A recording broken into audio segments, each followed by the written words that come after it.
must leave no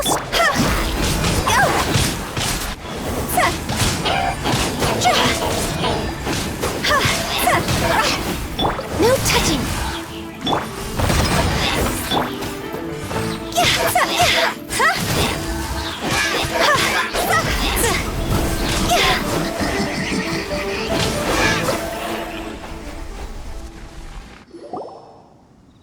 Those abyss mages just now.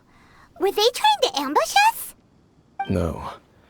They were just digging through these abandoned ruin guards looking for something of value. Oh, is that so? The Traveler here seems to like doing that a lot, too. Looking for chaos devices, chaos circuits, you know, that kind of stuff. They wouldn't be searching for such ordinary objects. In fact, I was nearby investigating precisely because abyss mages often come out from that ruin to explore. They seem to be searching the remains of ruin guards for a certain valuable object to take back to the ruins. However, they look disappointed, so it would seem they haven't found it yet. Well then, why didn't you grab one of them just now and ask what they were up to? I certainly don't mean to be merciful towards these monsters of the abyss, but I have a feeling that their plan with this object is of major importance to the entire Abyss Order. One cannot discover the truth behind it through interrogation. Or rather, these Abyss mages likely fear something else, much more than they do a painful interrogation. Paimon is getting goosebumps thinking about all this. All right, we shouldn't waste too much time here. Let's continue our search.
Leave it all to me,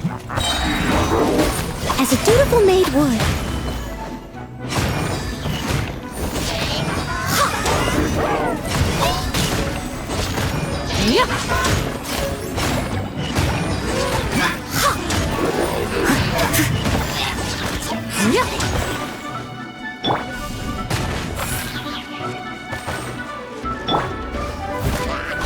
I must leave no stone unturned.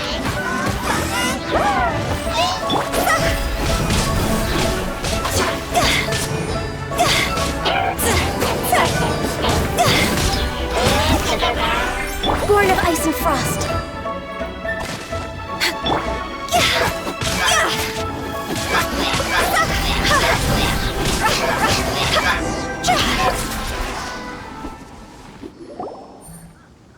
Wow! Besides the Abyss Order, Ruin Guards sure are active around here. Seems wherever we find an Abyss Mage hideout, there's often a bunch of Ruin Guards roaming around too. Is that just a coincidence? Or... There are no coincidences in the world. Everything is the fruit of seeds planted long ago. Just like your appearance in that tavern. Time is just waiting for those seeds to sprout. Forget it. Just some needless musings. The connection between the Abyss Order and the Ruin Guards is by no means incidental. Rather, they are both branches that have grown out and up from the same roots below. branches? Roots? What do you mean exactly? Both originate from an ancient nation that was destroyed 500 years ago, Khaenri'ah. Huh? Khaenri'ah? Really? The Abyss Order and Ruin Guards are left over from after the destruction of that nation? Oh, speaking of Khaenri'ah, that's really a super ancient name. Oh, right. As your guide, Paimon should explain a bit here. A long time ago, the nation of Khaenri'ah was... Huh? You have memories of being there. But that nation was destroyed 500 years ago. Is that so? Well, everyone has their secrets. You did not pry into mine, so I shall not pry into yours. But if you would like to tell me, I will listen. So, the Khaenri'ah you saw, what was it like?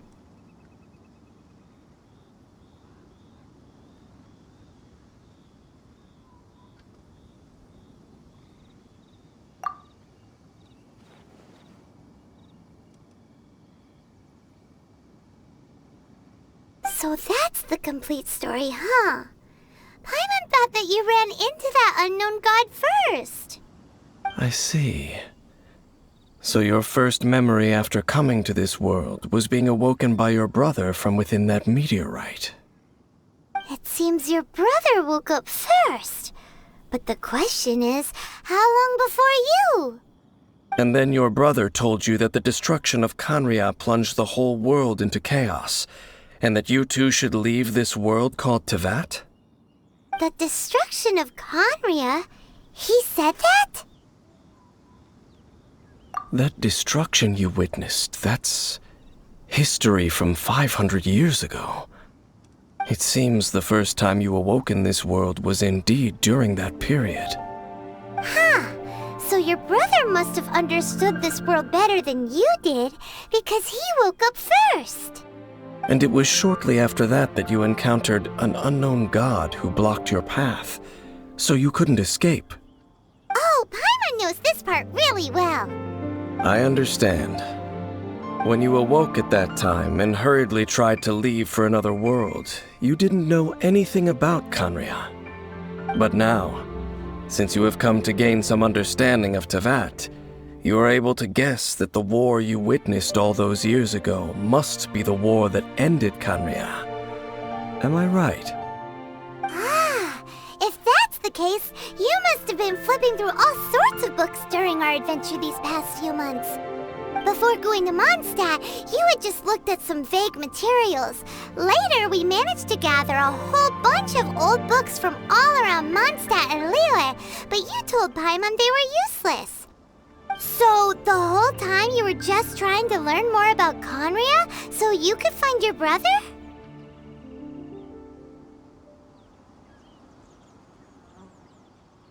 Oh, yeah! You can travel around the 7 nations to find the 7.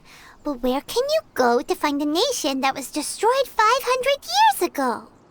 I probably know more about Khaenri'ah than both of you. Khaenri'ah was a nation without a god. Not because it had a god that died or abandoned them, but because it never had a god to begin with. It was a powerful nation, built purely by humans. An unprecedented, flourishing, and glorious civilization. It was the pride of humankind. A nation without a god? Later events unfolded just as you remember. It was all destroyed by gods. You mean that... 500 years ago, the gods descended upon the world and brought desolation to Khaenri'ah. The pride of humankind was uprooted and crushed, like a weed removed from the garden of the gods. How could that be? The history books don't say anything about that. Yes, well, continuing to discuss the past now will only dampen our spirits.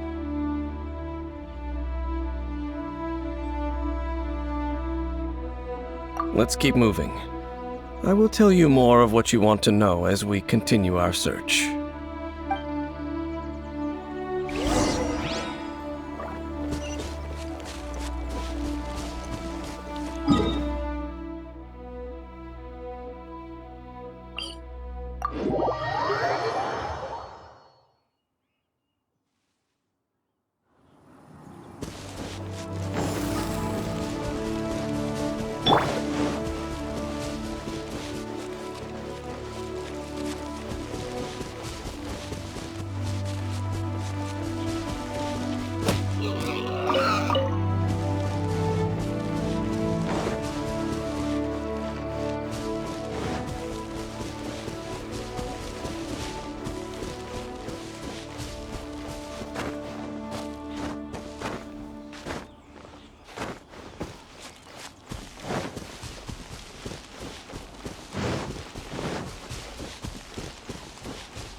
ruin guards and abyss mages. Dane was just saying how these ancient machines are from Conria. So, did Conria have a lot of ruins that needed to be guarded? No. Ruin Guard is the name modern people have given these machines. No one called them that 500 years ago. These Ruin Guards were known as Field Tillers by the people of Conria. Field Tillers? What a strange name. It's not like you think. Field Tiller was just a code name. The people of Conria like to give code names to their weapons. The land is not to be tilled with farming tools, but rather is to be fought for with steel and blood. This is how the Field Tiller came about. Fought for with steel and blood? Well, that's an interesting way of understanding tilling. Paimon doesn't think it's a very positive interpretation. After the destruction of Conria, these masterless field tillers went completely out of control. They wandered aimlessly over the centuries, gradually spreading to every corner of Teyvat, perhaps resonating with the sorrow of other civilizations lost to time. They found their way to various ruins across the land, where they lie dormant. That sounds so sad. Once you understand more, those details won't mean much to you. But no matter their past, all that remains of them now is the danger they pose. So destroy them all.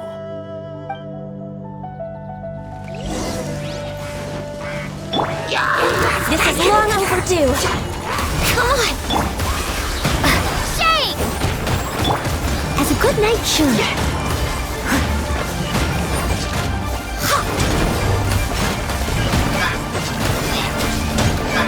I'll catch up. Yep. Access denied. This is long overdue.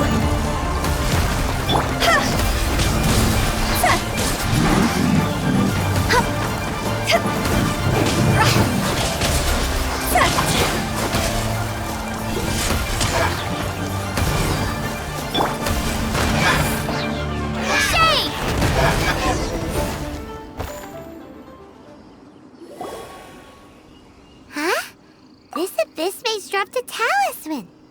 Could it be a communication of some kind? This talisman seems connected to the Abyss Herald. But why would an Abyss Mage be carrying it? Perhaps it really does contain information about their operation. But Paimon can't read the writing on it. Is that the script of Conria? Engulf the faith of the enemy in flame, and bring glory to His Highness the Prince. What? Is that what it says? Loom of Fate, initial operation. They, the Abyss, seem to be carrying out a large operation. The keyword here is Loom of Fate. It seems like they are still launching the operation, or rather, are still conducting preliminary tests. Loom of Fate? What's that? Is it literally a fate-weaving machine? From the horrible feeling Paimon's been getting, those eerie ruins are super likely to be related to this fate-weaving operation. So, Dane, what message does this talisman contain? I'm reading it now. An ambitious operation. But some parts are difficult to understand. How so? In short, the first phase of the plan is related to Osile, Overlord of the Vortex. The Overlord of the Vortex? You mean that god in the ocean? What do they want with Osile? I know of your past heroics regarding Dvalin, and I also know of the Abyss Order's role in the Storm Terror incident. Though you may not have been aware of it at the time, you were thwarting an Abyss Order operation similar to this one. Last time it was Venti's old friend. This time it's a huge ancient god. The Abyss Order keeps setting their sights higher and higher. Will the Abyss Order use their lies and dark magic to corrupt Osile, just as they did Dvalin? No. From the contents of the talisman, this operation goes one step further. They won't just corrupt Osile's mind. They also plan to use the ancient technology behind the field tillers to completely transform Osile's body. Is that even possible? So wait, the Abyss Order wants to make some sort of cybernetic squid god of mass destruction? Very few people today truly understand the civilization of Khaenri'ah. Though of course, the accuracy of that understanding itself is difficult to judge. Only the Abyss Order has consistently sought out the remnants of Khaenri'ah. Despite being far from human, they seek out this lost human civilization quite persistently. The talisman's message states that they will use the defiled statue as a base, attaching Osile's limbs to construct a mechanized god. And the new core that shall replace the orb usually held by the Statue of the Seven is the eye of the very first field tiller. The eye of the very first field tiller? Oh, Paimon gets it! All those Abyss mages are looking for the special eye, right? It would seem so. This whole thing keeps getting more complicated. But basically, it all has to do with that eerie Statue of the Seven we saw, right? Yes. According to the talisman, the eye should be placed in the hands of the defiled statue, thereby imbuing the newly born god with the power to topple the divine thrones of Celestia. Oh boy, the Abyss Order sure isn't holding back with this plan. Since no one knows where the first field tiller is, how about we take the information about the statue as the starting point for our investigation? Yeah, that tone-deaf bard is too difficult to track down anyway. Let's go to the cathedral first and ask around. Maybe we'll learn something. The cathedral. Huh? What's the matter, Dane? Nothing. Let's get moving.